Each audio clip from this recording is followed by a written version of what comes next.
안녕하세요. 사연 읽어주는 남녀입니다. 오늘도 와주셔서 감사드리며 그럼 오늘의 사연 바로 소개해드리겠습니다. 안녕하세요. 저는 50대 여성으로 남편과의 사이에 아들 하나를 두고 있답니다. 아들 녀석에 대해서는 크게 이야기할 게 없을 정도로 그냥 평범 그 자체인 아이예요. 작은 기업에 다니면서 그다지 많은 월급을 받지는 못하지만 성실하게 일하는 아이죠. 저희 부부는 큰 욕심이 없는 사람들이라서 그런지 아이가 그저 성실하고 건강한 것만 감사하다고 생각하면서 살아왔답니다. 외모도 그닥 뛰어날 것 없이 평범하게 생긴 아이죠. 그런데 나중에 생각해보니 이런 조건들이 아가씨들이 좋아할 조건들일까 싶더군요. 왜냐하면 아들 녀석이 이제 결혼할 나이에 있었기 때문이었어요. 요즘 아가씨들이 얼마나 얕고 실리에 밝은지 잘 아시잖아요. 그런 아가씨들의 취향에 우리 아들은 잘 맞지 않을 것이 분명했어요. 걱정이 되었답니다.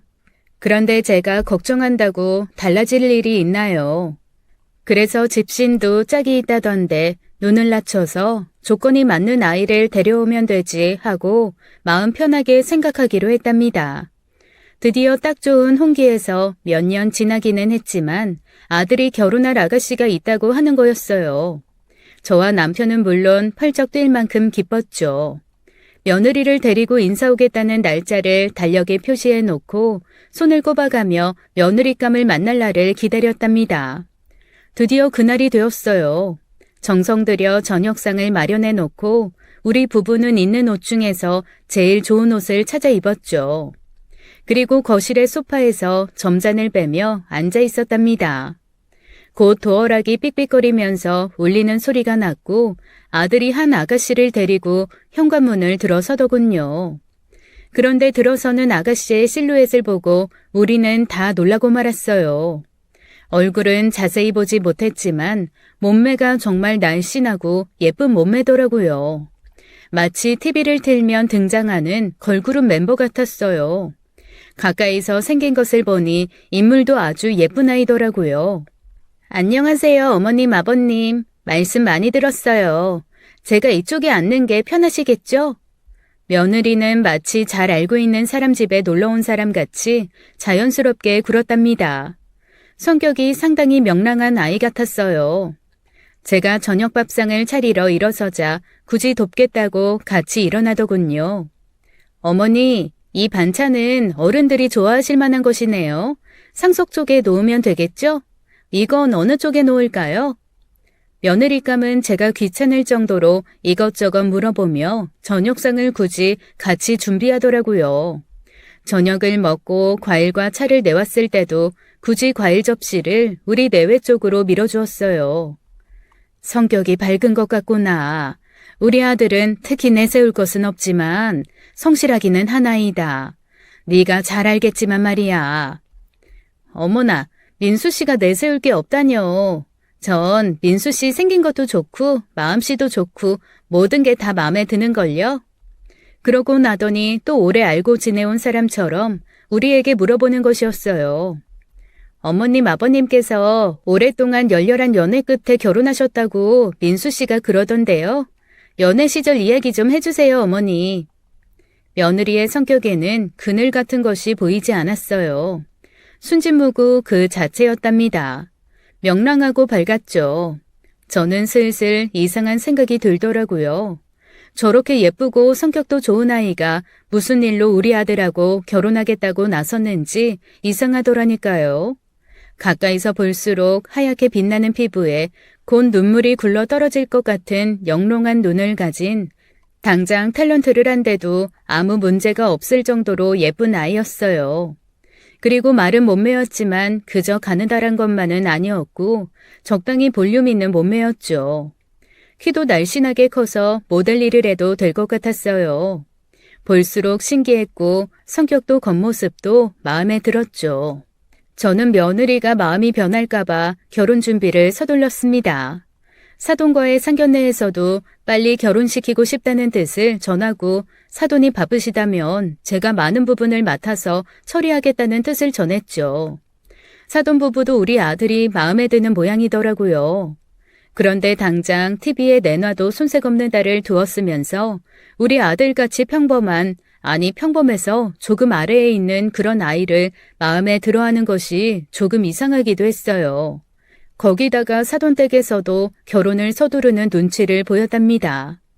저는 어쨌든 이게 웬 떡이냐 싶은 심정으로 안사돈이 최대한 덜 신경 쓰도록 제가 결혼 준비에 적극적으로 뛰어들어서 일사천리로 결혼 준비를 마쳤어요. 그리고 결혼식 날이 되었죠. 결혼식 사회를 맡은 아들 친구 녀석이 신부 입장을 외치고 신부가 식장 안으로 들어서서 걷기 시작하자 사방에서 탄성이 터져나왔습니다. 아니 어디서 저렇게 배우 같은 섹시감을 찾았대? 결혼식장이 아주 반짝반짝 빛이 나는구만. 친척들이 입을 모아 며느리에 대해 한마디씩 하느라고 신부 입장을 할 때 결혼식장이 소란스러웠답니다. 그럼 며느리 옆에 선 우리 아들이 좀 기울어 보이더라고요. 하지만 저는 며느리에 대해서 친척들이 부러워하니 어깨를 한껏 세울 수 있었어요. 거 봐라, 우리 아들이 그다지 내세울 것 없어도 이런 며느리 데려오지 않았냐 하는 심정이었죠. 무사히 결혼식이 끝나고 아이들이 신혼여행을 다녀왔어요. 그러고 나서 우리 앞에서 날아갈 듯이 절을 하며 며느리가 말했죠. 민수 씨가 외동아들이다 보니까 어머님 아버님께서는 딸 재미를 모르시잖아요. 제가 딸 같은 며느리가 돼서 딸 재미 보시도록 노력할게요. 며느리가 그 어렵다는 시부모 앞에서 또 이렇게 명랑하게 말했죠. 저는 속으로 이렇게 생각했어요. 에이구, 일단 시집이라는 곳이 어떤 곳인지 알아보고 나서 얘기해라. 네 말대로 되는지 안 되는지 두고 보자꾸나. 겉으로 내색은 안 하고 며느리의 말에 기쁜 기색을 보이긴 했지만요. 그런데 며느리의 그 말은 말뿐만이 아니라는 것을 곧 알게 되었어요. 며느리는 바로 다음 날부터 아침 저녁으로 제게 꼭 전화를 하더군요. 그리고 먼 거리가 아니었기 때문이라는 이유도 있었겠지만 하루가 멀다 하고 우리 집을 찾아왔어요. 그리고 냉장고를 먼저 열어보고 우리 부부가 먹을 만한 것이 제대로 갖춰져 있는지 살펴보기도 했죠. 어머니, 반찬이 많지 않네요. 제가 얼른 시장에 나가서 아버님 좋아하시는 생선구이 할 수 있도록 준비해 올게요. 삼치구이를 그렇게 좋아하신다면서요? 삼치는 구워도 맛있고 조려도 맛있던데요. 제가 2가지 다 해놓을게요, 어머니. 며느리는 그 잿몸으로 재빨리 시장에 가서 식재료를 사가지고 와선 남편이 들어오면 바로 구울 수 있도록 생선을 준비해 두는 것이었어요. 몸이 가벼워서 그런지 행동도 날아갈 듯 하더라고요.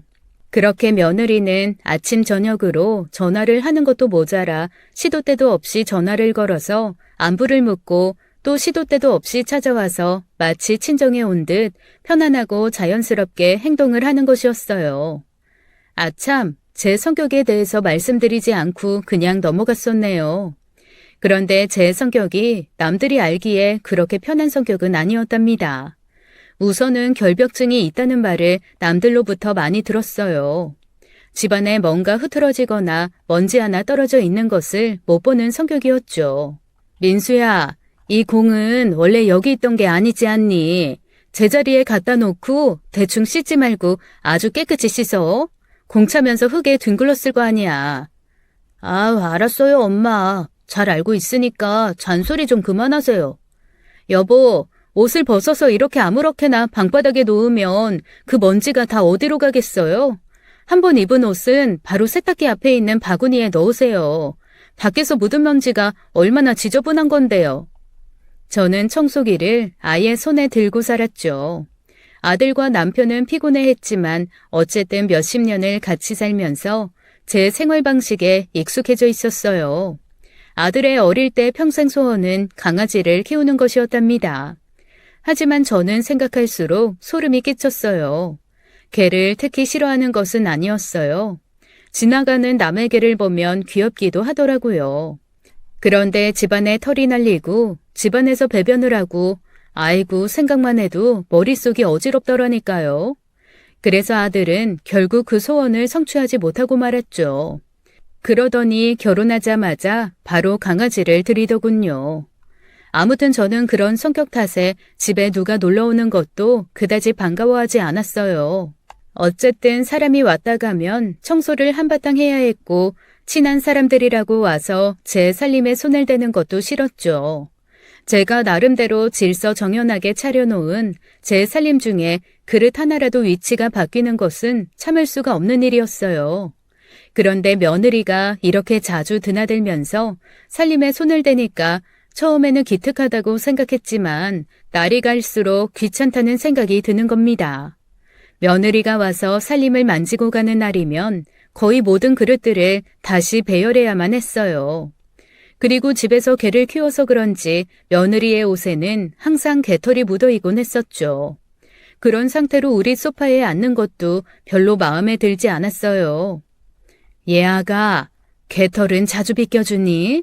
나는 개를 키워보지 않아서 잘 모르겠다만 자주 빗겨줘야 털이 날리지 않는다더라.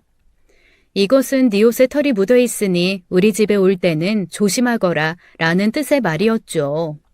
민수 씨가 아침 출근 전에 꼭 빗기고 나가요. 하루에 한 번만 빗겨야 개 피부를 자극하지 않고 좋다던데요. 그래서 그 이상은 빗기지 않고 있어요. 강아지를 키운다는 말을 듣고 나서는 아들 집에 그다지 가고 싶지 않더라고요. 그래도 어떻게 사나 궁금해서 가보았더니 아주 지저분하게 살림을 꾸리는 것은 아닌 것 같았습니다. 그래도 제 마음에 들지는 않았어요. 그런 말을 남편에게 하니 남편이 웃더라고요. 세상에 당신 기준에 맞춰서 살 만한 사람이 어디 있어?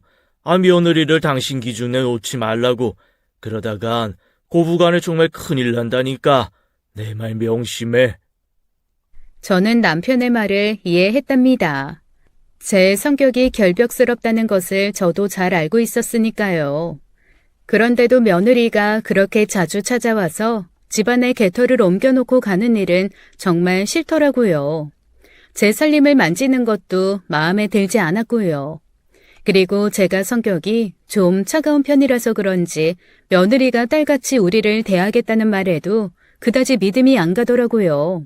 다른 환경에서 수십 년을 같이 살아온 아이가 어떻게 딸 같을 수 있겠어요. 수십 년을 같이 살아온 남편과 아들과도 싸울 일이 생기는데 말이에요. 그래서 굳이 며느리를 데리고 사는 사람들이 참 이해가 가지 않더군요. 며느리나 시부모나 얼마나 불편하겠어요. 저는 어쨌든 딸 같은 며느리는 없다는 생각을 하고 있었답니다. 며느리는 며느리고 시어머니는 어쨌든 시자 들어간 핏줄 섞이지 않은 식구였어요. 너무 자주 찾아오지 않아도 된다는 말을 그냥 하는 말로 들었던지 며느리는 그래도 자주 찾아와서 우리 부부의 음식을 챙기고 빨래도 하곤 했답니다. 며느리가 하는 빨래도 사실 마음에 들지 않았어요. 저는 초벌 빨래를 반드시 해서 세탁기에 넣었는데 며느리는 세탁물을 바로 세탁기에 넣더군요. 많은 사람들이 며느리처럼 하는 것을 알고 있었지만 그래도 저는 제 방식을 고집하고 있었답니다. 아무튼 이렇게 지내던 중에 저는 며느리에게서 조금 이상한 것을 발견했죠. 얘아가, 너 지금 밥알이 몇 개인지 세보는 거니? 밥을 왜 그렇게 먹니? 한 그릇 수북히 퍼다가 많이 먹으려무나. 새 며느리가 밥 먹는 모양이 어느새 또 마음에 걸렸어요. 며느리는 우리 부부의 밥은 수북히 담으면서 자신의 밥 공기에는 거의 3분의 1 정도만 채우는 것이었죠. 그걸 또 한 알 한 알 주워 먹듯 먹는 것이었어요. 며느리가 그렇게 말라있는 이유를 알겠더라고요. 음식은 복스럽게 먹어야지. 그렇게 먹는 음식은 영양으로 가지 않는단다. 저는 원래 이게 습관이 돼서요, 어머니. 이렇게만 먹어도 배불러요. 걱정하지 마세요. 사실 걱정이 아니라 어느 정도는 야단을 친 것이었어요. 그런데 며느리는 그런 제 뜻을 이해하지 못하는 것 같았죠. 같이 밥을 먹을 때마다 새모이처럼 주워 먹는 모습이 못내 못마땅했습니다. 그렇게 지내던 어느 날, 그날도 며느리가 찾아와서 청소도 해주고 요리도 해놓은 날이었어요. 이제는 귀찮아서 참견도 하기 싫은 저는 그냥 안방에 누워 있었죠. 그런데 며느리가 청소와 요리를 다 마쳤는지 밖이 조용하더라고요.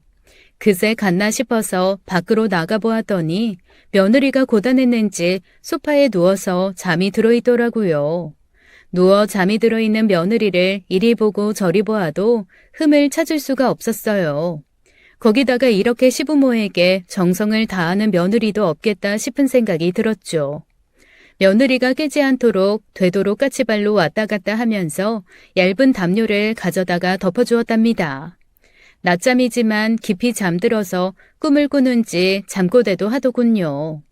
그런 며느리를 보니 갑자기 빙글에 웃음이 나더라고요. 엄마, 아빠, 제발 가지 마. 왜 나만 남기고 갔어요? 엄마, 아빠, 나 데리고 같이 가요. 죽지 말아요. 혜영이 두고 어디 가면 안 돼? 엄마, 아빠. 저는 며느리의 잠꼬대를 듣고 악몽에 시달리고 있는 것 같아 놀라서 얼른 며느리를 깨웠어요. 잠에서 깬 며느리를 보니 정말로 악몽을 꾸었는지 눈물까지 그렁그렁해져 있더라고요. 저를 보더니 눈물을 얼른 닦고 평상시처럼 밝고 명랑하게 행동했지만요. 그런데 그렇게 며느리가 잠꼬대를 하는 소리를 들은 후에 저는 갑자기 사돈댁에 무슨 일이 있어서 그런 잠꼬대를 했나 걱정이 되더라고요. 그래서 며느리가 잠꼬대에 엄마 아빠를 찾지 않았나 생각했습니다. 얘 아가야, 사돈 어른들께 무슨 일이라도 있니? 혹시 그분들이 어디 편찮으시기라도 한 거야? 네가 꿈에서 부모님들을 본 모양인데 하도 가지 말라고 잠꼬대를 하기에 걱정이 돼서 하는 말이야. 아니요. 부모님 두 분 다 아무 일 없이 건강하세요. 제가 꿈을 깊이 꾸었나 보네요. 그런 잠꼬대를 왜 했는지 모르겠어요.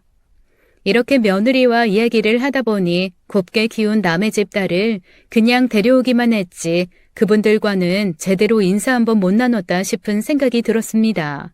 그래서 직접 안부를 한번 챙겨야겠다고 마음을 먹었어요.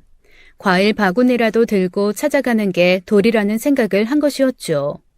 저는 며느리에게 사돈댁 주소를 물었답니다. 그런데 며느리는 계속 괜찮다는 말만 되풀이하면서 주소를 알려주지 않은 거였어요. 아마 지금쯤 여행 가 계실 거예요. 저한테 이맘때쯤 여행 가실 거라고 하셨거든요. 부산에 가 계시는 걸로 알고 있어요. 지금은 집이 비어 있고요, 어머니. 그런데 다음번에 다시 물어도 며느리는 또 집이 비어 있다는 것이었어요. 시골에 사는 친척이 경치 좋은 곳이니 며칠 다녀가시라고 했대요. 그래서 지금 시골에 가 계세요. 거기가 마음에 드시는지 좀 오래 계시겠다고 했어요. 이래저래 사돈을 만나기가 참 힘이 들었답니다. 어쨌든 며느리의 잠꼬대가 마음에 걸렸던 저는 아들을 집으로 불렀어요. 저녁을 먹이면서 사돈댁의 위치를 물었어요. 그리고 언제 집에 계실 것인지 알아오라고 했죠. 제가 인사차 찾아뵙고 싶다는 말도 전하라고 했고요. 장인 장모님 다 건강하게 잘 계세요. 굳이 제 처가에 엄마가 가실 이유가 어딨어요. 그래도 그러는 게 아니야. 사실 아들이야 결혼을 해도 우리 집 아이지만 딸을 결혼시키면 시집으로 보내는 것 아니겠니? 아직 우리나라 사람들이 결혼에 대해서 그렇게 생각하니 한번 찾아뵙고 인사드리는 게 도리다. 네가 어떻게든지 언제 댁에 계실 것인지 알아보고 찾아뵙고 인사드리겠다고 전해드려. 우선 주소라도 알려주면 가서 아무도 없다고 하더라도 내가 가보마. 진짜 괜찮아요, 엄마. 신경 쓰지 마시라니까 그러네. 며느리의 잠꼬대 내용이 영 마음에 걸렸던 저는 아들을 다그쳤어요. 그런데 여행을 다니셔서 집이 비어있다는 것은 이해할 만했지만 주소까지 알려주지 않는 것은 참 이상했죠. 그렇다고 며느리에게 큰 소리를 내면서 주소를 알아낼 수야 있나요? 만만한 건 아들이었죠. 그래서 마치 귀찮다는 듯이 대꾸하는 아들 녀석에 등짝을 아프도록 때리면서 주소라도 대라고 했습니다. 그런데 아들이 이상할 정도로 당황하는 것 같더라고요. 저는 직감적으로 사돈댁에 무슨 일이 있는데 그것을 아이들이 우리에게 숨기고 있다고 생각했죠. 그래서 아들을 계속 다그쳤어요. 그런데 제가 계속 고집을 부리며 다그치자 아들의 입에서 충격적인 이야기가 튀어나왔습니다. 엄마, 죄송해요. 사실은 집사람 어머니 아버지 다 안 계세요. 안 계시다니? 그러면 우리가 봤던 사돈들은 다 누구란 말이야? 도대체 무슨 말인지 알아들을 수가 없구나. 아들이 다음 순간 제 앞에 무릎을 꿇으며 빌기 시작하더라고요. 그 사람들 다 대역 아르바이트 하는 사람들이에요. 왜 결혼식 같은 행사에 친구 역할도 해주고 부모님 역할도 해주는 그런 아르바이트 있잖아요. 그런데 엄마, 이거 다 제가 주도해서 이렇게 된 거예요.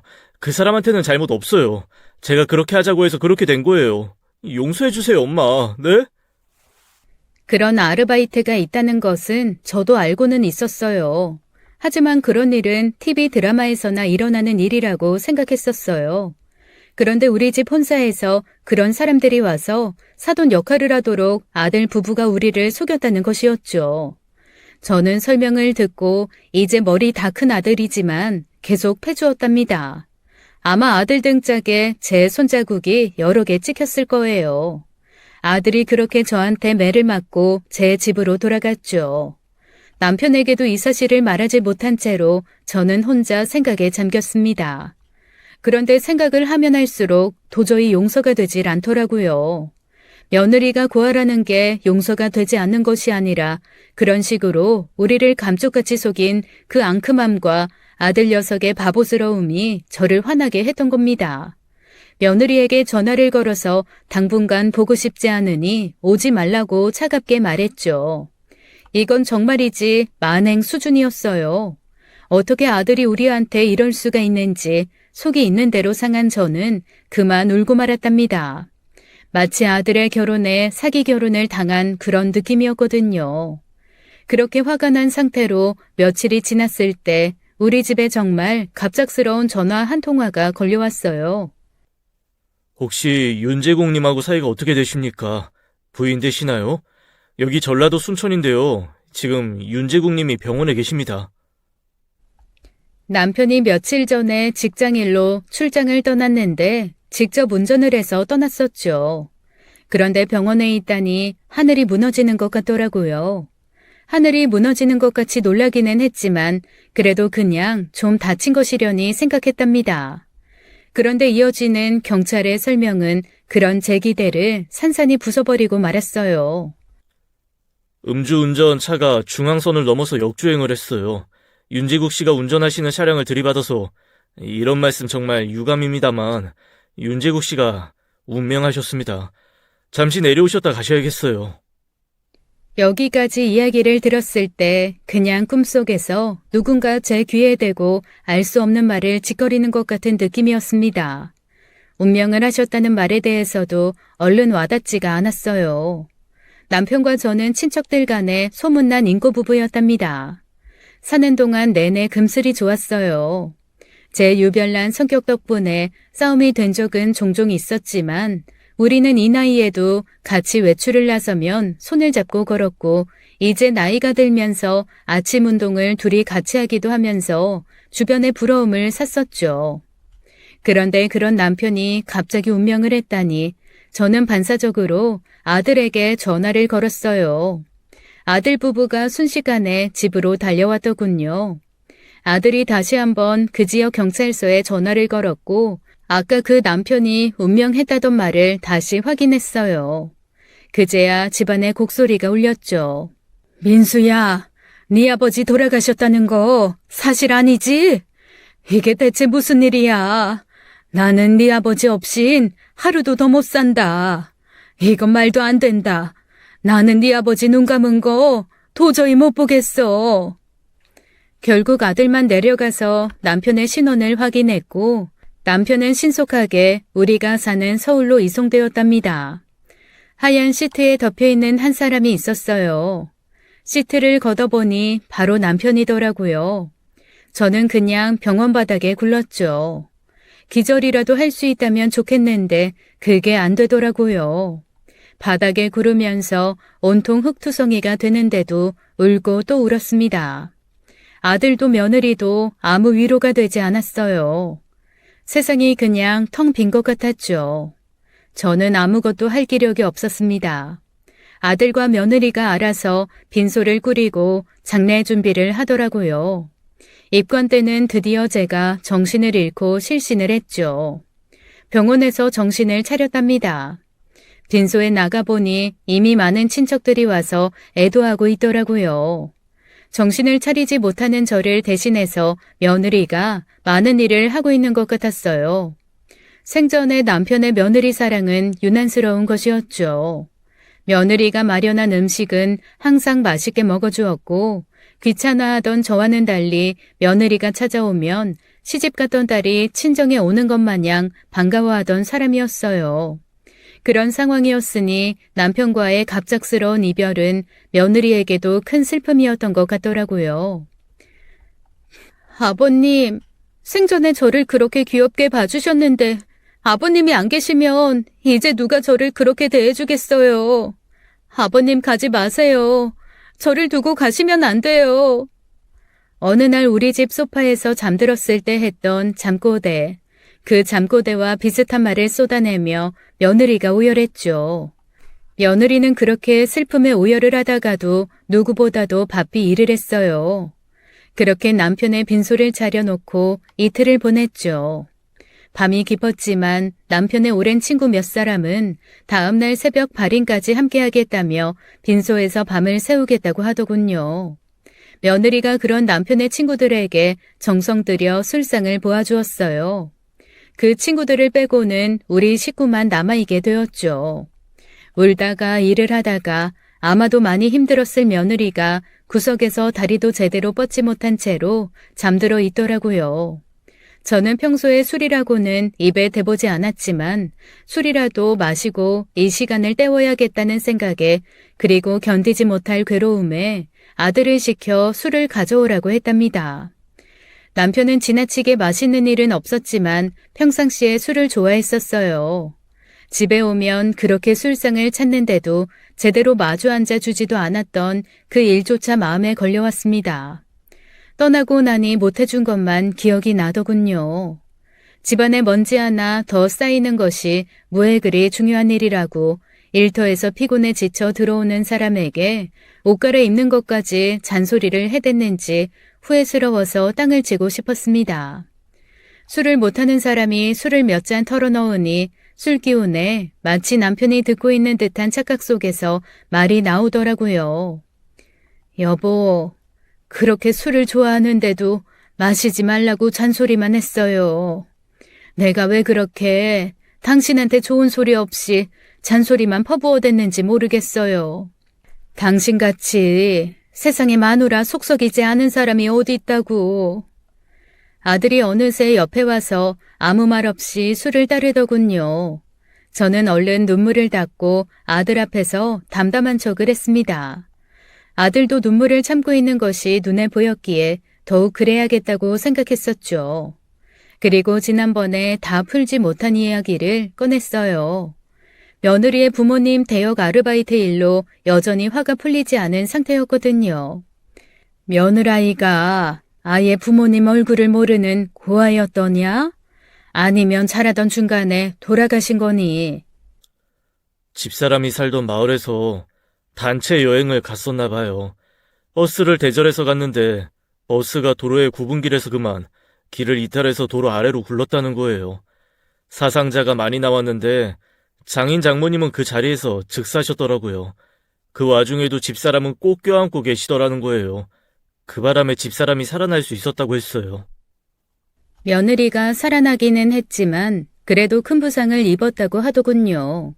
아들의 말로는 며느리의 배에 아직도 2뼘이 넘는 상처 자국이 남아있다고 했어요. 남편을 이렇게 떠나보내고 제가 느낀 상실감은 어디에도 비할 수 없이 큰 것이었습니다. 갑자기 어린 나이에 혼자 되었을 며느리의 심정이 짐작되더군요. 어린 것이 부모를 잃었지만 돌봐줄 친척도 변변히 없었다고 하더군요. 얼마나 힘들고 외롭게 살아왔을까 생각이 들면서 처음으로 며느리에 대한 안쓰러움으로 눈물이 흘렀어요. 고아라고 차별 대우는 또 얼마나 많이 받았겠어요. 고아라는 이유로 저와 남편이 결혼을 반대하거나 무시할지도 모른다고 걱정도 많이 했다는 것이었어요. 그래서 아들이 먼저 대역 아르바이트를 쓰자고 했다는 것이었습니다. 저는 우선 아들 녀석이 곱게 보이지를 않더라고요. 너 나랑 네 아버지를 겨우 그렇게밖에 안 봤다는 거냐? 며느라이가 고아가 된 것이 그렇게 되고 싶어서 그렇게 된 것이라니? 나와 네 아버지가 그런 것도 생각 않고 무조건 반대할 거라고 생각을 어떻게 다른 사람도 아니고 네가 할 수 있단 말이야. 갑자기 멀찍이서 잠들어 있는 며느리가 그렇게 가엾을 수가 없었어요. 조용히 며느리가 깨지 않도록 다가가 보았죠. 다가가 보니 위도시 살짝 위로 올라가 배가 보이더라고요. 남편의 친구들이 볼까봐 얼른 덮어주려는데 아들이 말한 대로 2뼘 정도나 되는 큰 상처가 보이더군요. 그 상처를 보면서 더욱 가슴이 무너졌답니다. 남편이 떠난 슬픔과 며느리가 느꼈을 상실감이 함께 느껴지는 것이었어요. 울면서 담요를 찾아다가 며느리에게 덮어주었죠. 어떻게 사흘을 보냈는지도 모르게 넋이 나간 채로 남편을 납골묘에 봉안한 다음 집으로 돌아왔습니다. 집안이 갑자기 한 100평쯤 정도로 늘어난 것처럼 느껴지더라고요. 정신 나간 사람처럼 이 방 저 방을 돌아다니기도 했죠. 가슴 한번 덜컥 내려앉으면 그 상태에서 벗어나기가 어려웠어요. 그리고는 가슴의 통증이 계속되었죠. 내과 병원 여기저기를 찾아다녀 본 결과 내과적으로는 이상이 없으며 우울증의 증상이 보이니 정신건강의학과에 가보라는 것이었어요. 고도 우울 판정을 받았습니다. 그런데 그 우울증 약의 효과는 놀랄만 하더군요. 약 2주 약을 먹었을 뿐인데 증세가 눈에 띄게 없어지는 거였어요. 비록 슬픔에 잠겨있을지언정 육체적인 고통이 줄어들자 저는 이제 혼자 살 궁리를 해야 했죠. 저는 그간 남편이 벌어오는 돈으로 살림만 하던 전업주부였어요. 세상 물정에 밝을 리가 없었죠. 저축이 없는 것은 아니었지만 그것은 노후를 생각해서 남겨둬야 했습니다. 이제 저는 아무것도 모르는 채로 세상에서 혼자 살기를 생각해야 했습니다. 이 나이에 사회 경험도 없는 채로 무엇을 해야 할지 막막하더라고요. 말씀드린 대로 아들은 작은 회사에서 많지 않은 월급을 받고 있었고 자신의 가정을 꾸려갈 수 있는 정도밖에 되지 않았어요. 아들은 자신이 부업이라도 한다고 했지만 저는 아직도 불편한 데 없이 움직일 수 있는 나이에 들어앉아서 얼마 안 되는 아들의 월급이나 축낼 수는 없다고 생각했습니다. 제가 시리에 빠져 집에 있는 동안 많은 친척들이 방문해 주었어요. 그렇게 정신이 없는 상태에서 찾아오는 사람들이 귀찮기도 했지만 한편으로는 그 사람들이 와서 떠들썩하는 시간에는 남편 생각에서 벗어날 수 있었답니다. 민수 엄마 솜씨는 여전하구만. 아마 식당을 했으면 돈 많이 벌었을 거야. 이 맛있는 걸 더 못 먹고 가버린 사람만 불쌍하지 뭐야. 이 말에 제 머릿속에 얼핏 스쳐가는 것이 하나 있었어요.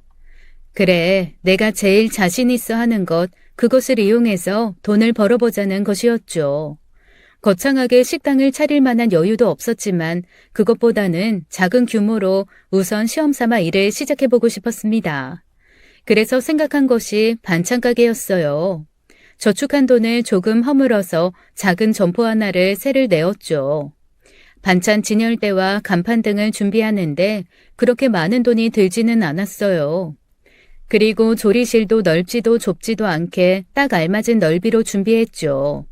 이래저래 제 형편과 능력에 맞는 일인 것 같았답니다. 어머니 솜씨로 반찬 가게 하시면 문전성시일 것 같아요. 아시다시피 저도 잘 못해서 그렇지 요리하는 걸 좋아하잖아요. 저는 힘 닿는 데까지 도울게요. 며느리가 남편의 장례 때에 보여준 모습은 누가 뭐래도 진심에서 우러나오는 것이었다는 점을 제가 잘 알고 있었답니다. 그러나 그런 식으로 우리 부부를 속였다는 데에 대해서 아직 화가 풀린 것은 아니었어요. 그렇다고 아들 며느리를 갈라 세울 수도 없는 일이었죠. 그래서 저는 최대한 마음을 너그럽게 먹으려고 애썼어요. 화가 난 것은 시간이 가면 풀리겠죠. 그래서 일단 그 진심 하나만을 보자고 마음을 먹은 것이었어요. 그래서 며느리가 돕겠다는 그 말을 받아들였답니다. 반찬가게 이름도 고부집이라고 붙였어요. 당연히 저에 비하면 서툰 솜씨였지만 며느리는 무엇이든 열심히 배우려고 애썼고 저는 성의껏 가르쳤답니다. 그러면서 저는 점점 그 화가 났던 감정을 잊고 있었어요. 제 솜씨와 며느리의 정성으로 가게는 처음 생각보다 잘 되었어요. 처음부터 문전성시를 이룬 것은 아니었지만 우리 집 반찬이 맛있다고 입소문이 나면서 별다른 광고나 홍보 없이도 찾아주시는 분들이 많았죠. 어머니, 이제 어머니는 말씀으로만 가르쳐 주시고 몸 움직이는 일은 제가 다 할게요. 저도 어깨너머로 배운 건 많지만 그래도 어머니 말씀이 계셔야 그 맛이 날 것 같아요. 음식 만드는 일이 생각보다 힘이 든 일이란다. 너도 살림을 하니 잘할 것 아니냐. 내가 아직 움직이는데 아무 문제가 없으니 함께하면 된단다. 그리고 며느리는 손님이 뜸한 시간만 나면 어디서 구해왔는지 안마기 등을 동원해서 저를 살펴주었죠. 어머니, 이 안마기가 좋다고 소문이 자자하기에 밤에 홈쇼핑에서 싸게 팔 때 어머니께 좋겠다 생각해서 하나 장만했어요. 어머니, 이쪽으로 돌아 앉아 보세요. 제가 실험을 해보니까 아주 시원하던데요. 며느리의 말대로 그 안마기로 해주는 안마는 정말 시원하더군요. 뭉쳤던 어깨의 근육이 제대로 풀리는 것 같았어요. 며느리는 아침에 저보다 조금 늦게 출근했어요. 왜냐하면 아들을 출근시키고 와야 했기 때문이었죠. 그리고 저녁에는 조금 일찍 퇴근했어요.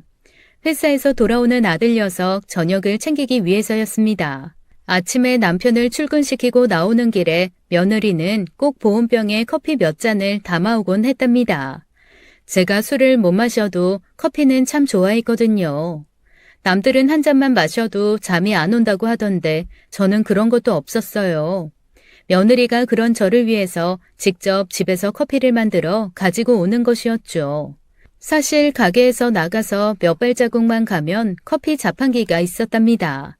그런데도 며느리는 꼬박같이 커피 서너 잔 분을 만들어 오는 것이었어요.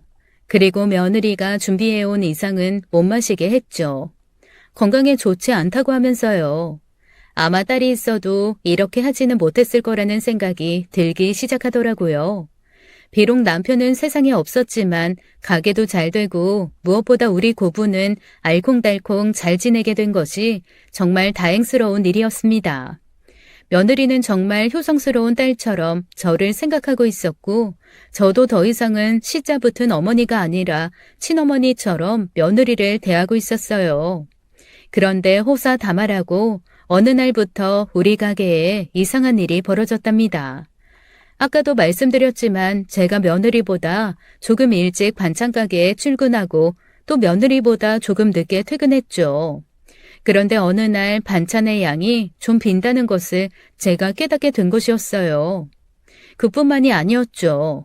주방도 제가 정리해두고 퇴근할 때와는 조금 달라져 있는 것이었습니다. 저는 아시다시피 결벽증이 심한 사람이랍니다. 주변에 무엇이 조금만 달라졌다 하면 금방 느끼는 사람이었어요. 그런데 조리기구 등의 위치가 미세하게 달라져 있는 것이었죠. 그런데 이런 일이 하루 이틀만 일어나는 것도 아니었어요. 한두 번도 아닌 일에 도저히 그냥 넘어갈 수가 없었죠. 그래서 가게에 설치해 놓았던 CCTV를 살피게 되었답니다. 그리고 그 CCTV 화면 속에 정말 놀라운 일이 벌어지고 있었어요. 화면에 찍힌 시간을 보니 야심한 밤인데 누군가 가게로 들어오는 것이었습니다. 그 모습을 보고는 저는 공포에 온몸이 얼어붙어 버렸어요. 마치 전설의 고향에나 나올 것 같이 머리를 산발한 낯선 여자가 가게로 들어오는 장면이 찍혀 있었기 때문이었습니다. 옛날에 아들이 읽던 셜록 홈즈 탐정이 나오는 어린이용 책을 저도 재미삼아 읽었었더랬죠.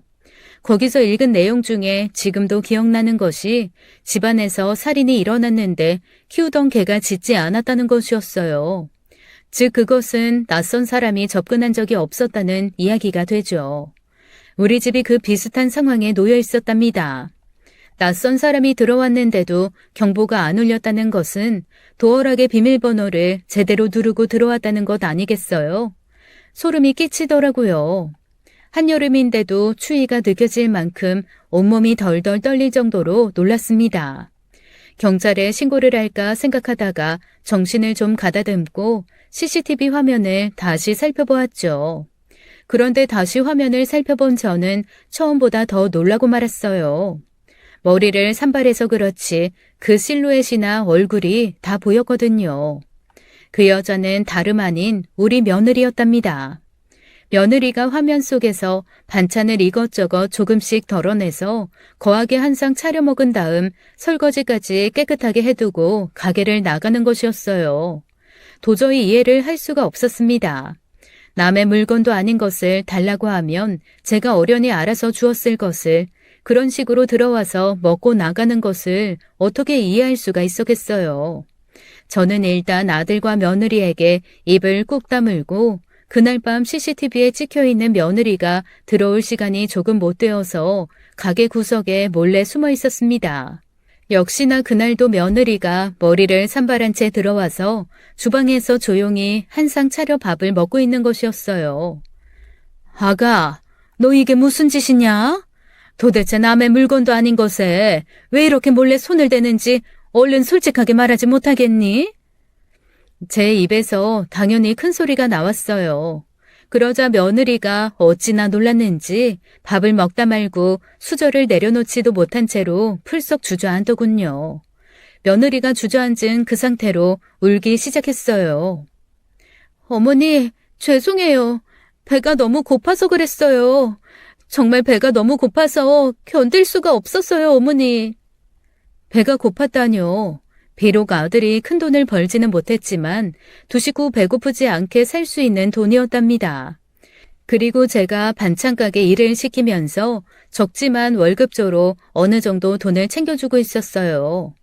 거기다가 집에 들어가서 또 아들의 저녁을 챙겨야 하고 아침에도 아들에게 아침상을 보아주고 출근해야 했기에 가게의 반찬을 넉넉하게 챙겨 들여보내곤 했었죠. 몸무게 조절 때문에 밤 운동을 꼭 해야 했어요. 운동이 끝나면 죽을 만큼 배가 고픈데 집에 들어가서는 밥을 먹을 수가 없었어요. 그래서 아무도 모르게 가게에 들어와서 밥을 먹고 간다는 게 배가 고픈데 아무도 모르게 먹어야 했다니 며느리는 점점 더 제가 알아듣지 못할 말을 횡설수설하고 있었답니다. 그 횡설수설하는 말을 그래도 정리해보면 이랬어요. 우선 살이 찌지 않도록 늦은 밤이라도 운동을 해야 했다는 것이었죠. 그리고 운동을 하고 나면 허기가 져서 잠을 이룰 수가 없었다나요? 여기까지 이야기를 듣는데도 달래가면서 간신히 들을 수 있었습니다. 저는 빨리 본론이 나오지 않는 것이 하도 답답해서 또 큰 소리가 목구멍 앞까지 밀려나왔지만 꿀꺽 삼켜버리고 말았죠. 어쨌든 지금까지 며느리가 하는 말과 태도를 종합해 볼 때 며느리가 이래야만 하는 절실한 이유가 있다고 짐작했기 때문이었어요. 따뜻한 물을 가져다가 천천히 마시게 하면서 말할 수 있는 상황을 만들어 주었죠. 며느리는 그래도 한참을 망설이더니 이야기를 시작하더군요. 민수 씨와 헤어지는 건 정말 무서웠어요. 제가 살이 찌면 민수 씨하고 이혼을 해야 할 것만 같아서 그래서 밤에 운동하고 허기가 져서 가게에 들어와서 밥을 먹었던 거예요. 아니 그게 다 무슨 말이니? 도대체 우리 아들하고 사는데 무슨 몸무게 제한이라도 있단 말이냐? 며느리는 부모님이 돌아가셨을 때의 이야기부터 제게 들려주기 시작했답니다. 얼마 전에 남편을 떠나보내고 저도 아직 그 상처가 치유되기 전이었어요. 남편을 잃고 세상에 아무것도 남지 않을 것 같았던 심정. 그것은 정말 겪어보지 않으면 모를 일이죠. 그래서도 그 어린 나이에 부모님을 잃고 느꼈을 그 상실감을 저는 충분히 이해할 수 있었답니다. 부모님이 돌아가신 후 먹을 수 있는 것이라면 닥치는 대로 먹는 것으로 스트레스를 푸는 증상을 보였어요. 학교 선생님께서 저를 병원으로 데려가시기도 했었고요. 그래도 그 폭식하는 병이 고쳐지지 않았고 살이 100kg 가까이까지 쪘었어요. 저 역시 남편을 잃고 그 스트레스에 전에 전혀 입에 대지 않던 술을 거의 몇 주 동안 밤에 혼자서 홀짝거리며 마시기도 했었습니다. 이제 일이 바빠지면서 술을 자연스럽게 끊을 수 있었지만 제가 입에 안 대던 술을 마시면서 스트레스를 달랜 것이나 며느리가 어릴 때 손에 잡히는 대로 먹으면서 스트레스를 푼 것이나 다를 바가 없다는 생각이 들었어요. 그렇게 폭식증으로 거의 100kg까지 몸무게가 늘게 되자 어린 나이였지만 여러 가지 합병증이 오더라는 것이었습니다. 어린 나이에 이미 혈당 수치가 높게 나오기 시작했고 고지혈 증상도 보였으며 혈압도 위험할 정도로 높아졌었다는 것이었죠. 너 무슨 스트레스가 그렇게 심했기에 이렇게 밤에 폭식을 한단 말이야. 내가 너를 스트레스가 심하도록 시집살이를 시키기라도 했단 말이냐? 그런데 다음에 이어지는 며느리의 설명이 처음에 CCTV를 보고 밤에 침입자가 며느리라는 것을 알아보던 때만큼 저를 놀라게 했습니다. 민수 씨가요. 제가 100kg가 나가던 때의 사진을 보았어요. 그러고 나서 저한테 아주 엄격하게 음식 제한을 시키더라고요. 제가 지금 몸매를 유지할 수 있는 건 민수 씨가 제 식단 관리를 철저하게 하면서 몸무게를 엄격하게 체크하기 때문이에요.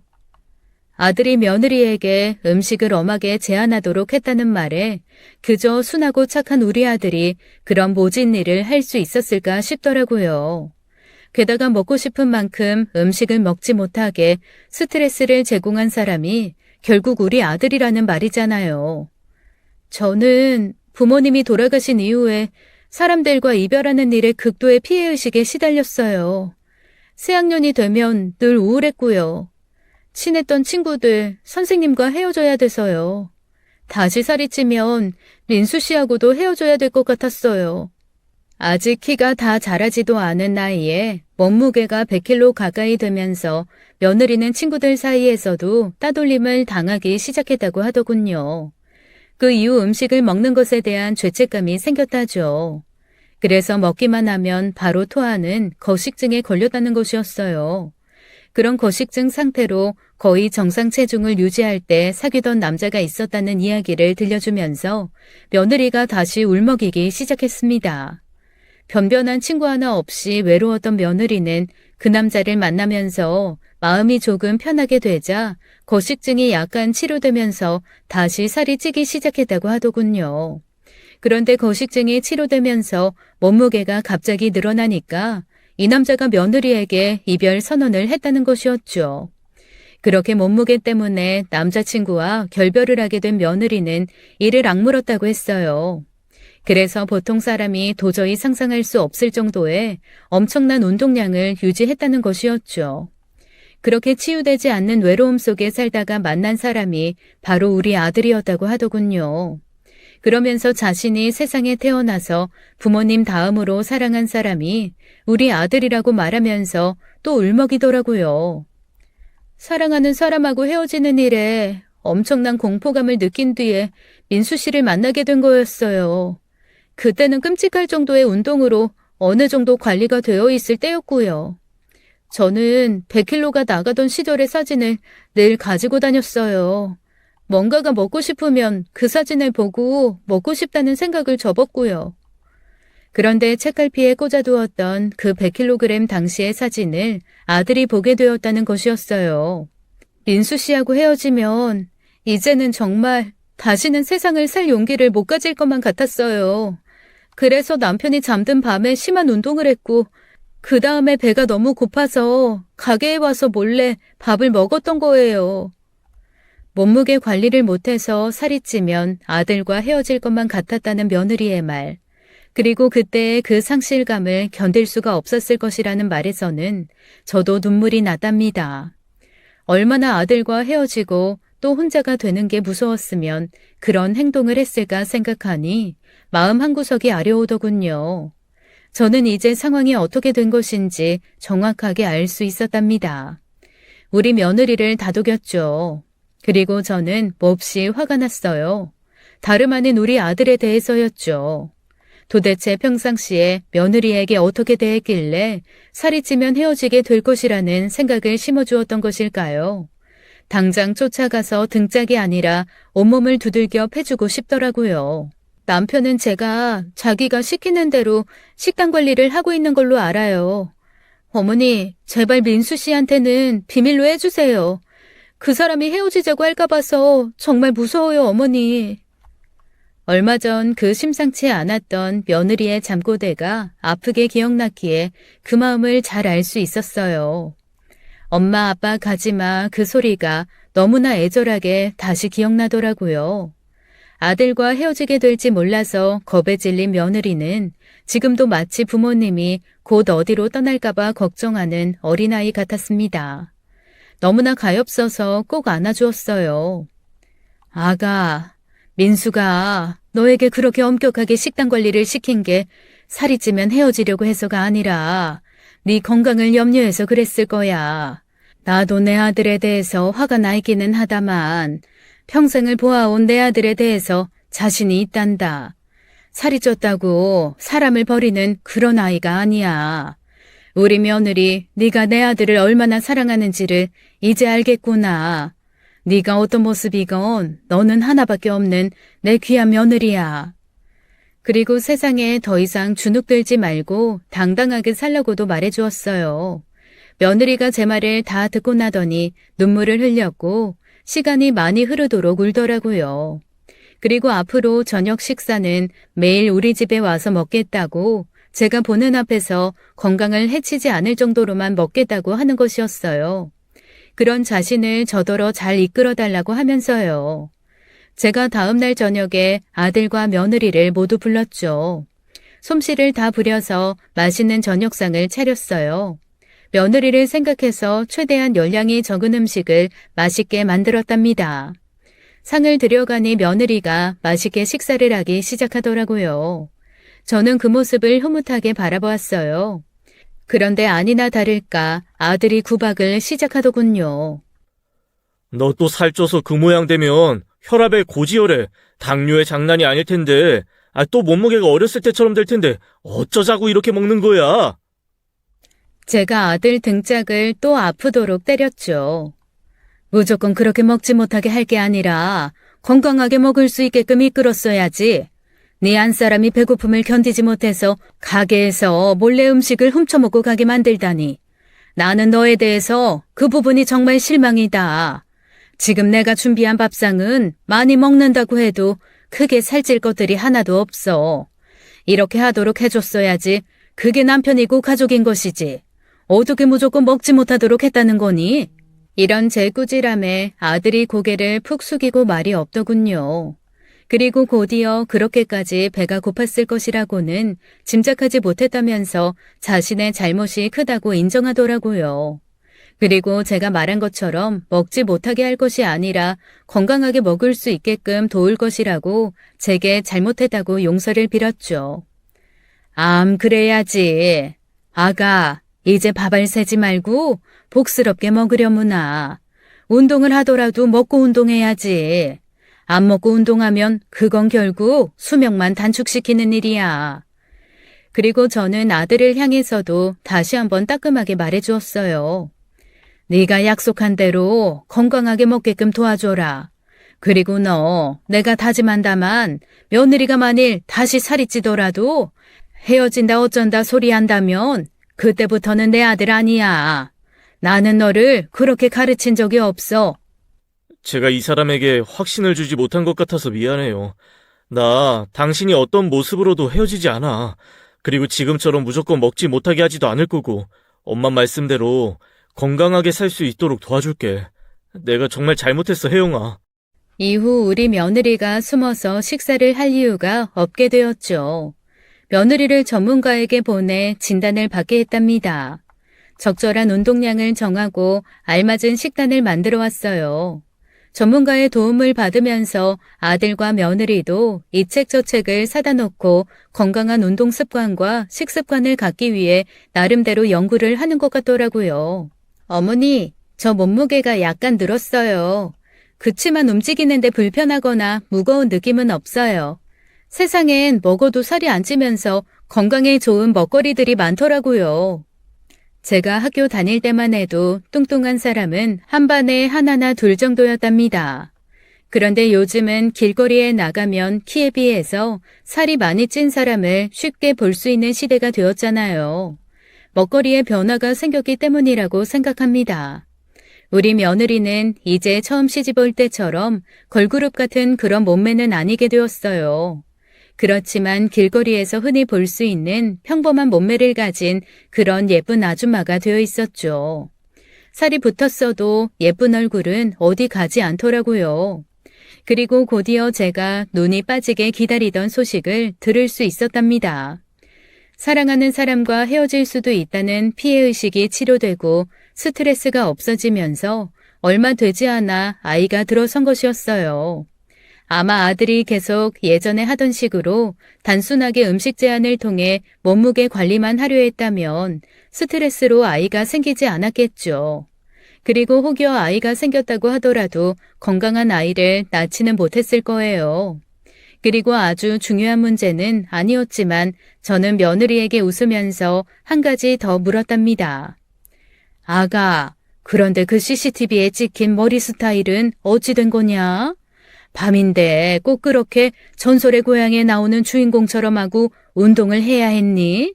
그걸 보고 이 시엠이 놀라서 심장병으로 죽을 뻔했어. 운동하고 빨리 먹고 들어가야 이 사람이 눈치를 못 채겠기에 머리 다듬을 시간도 없었어요. 제가 화면을 봐도 무섭더라고요.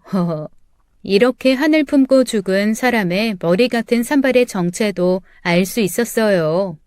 그걸 설명하는 며느리의 웃음이 그렇게 밝고 명랑할 수가 없었습니다. 비록 어릴 때 부모님을 잃고 힘들게 살아왔지만 그런 힘든 환경도 우리 며느리의 밝고 건강한 마음씨를 변하게 하지는 못할 것 같더라고요. 그리고 여전히 며느리는 제가 귀찮을 정도로 저를 챙기고 여러 가지로 마음을 쓰고 있습니다.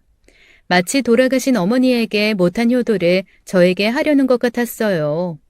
그런데 저는 이제 그런 며느리가 결코 귀찮지 않답니다. 세상에 딸이 효도하는 것을 귀찮아하는 엄마가 어디겠어요. 저 역시도 반성을 하고 있는 중이에요. 결국 제가 며느리에게 한 달이 건너에 있는 사람이었다는 것, 그래서 그런 마음 때문에 며느리의 진심이 귀찮았을 것이라고 말이에요. 저희 가게가 맛집으로 소문난 것처럼 저희 고부는 이제 사이좋은 고부로 시장통에 그리고 온 동네에 자자하게 소문이 났습니다. 가게 간판도 곧 바꿔걸을 생각이에요. 고부집이 아니라 모녀집으로요. 며느리가 커피 마시라고 저를 부르네요. 요즘 들어 며느리가 제게 커피를 제안시키고 있습니다. 하루에 2잔이에요. 이게 오늘의 마지막 잔이랍니다. 우리 고부가 계속 건강한 삶을 살도록 응원해 주실 거죠? 사연 들어주셔서 감사합니다. 지금까지 사연 읽어주는 남녀였습니다.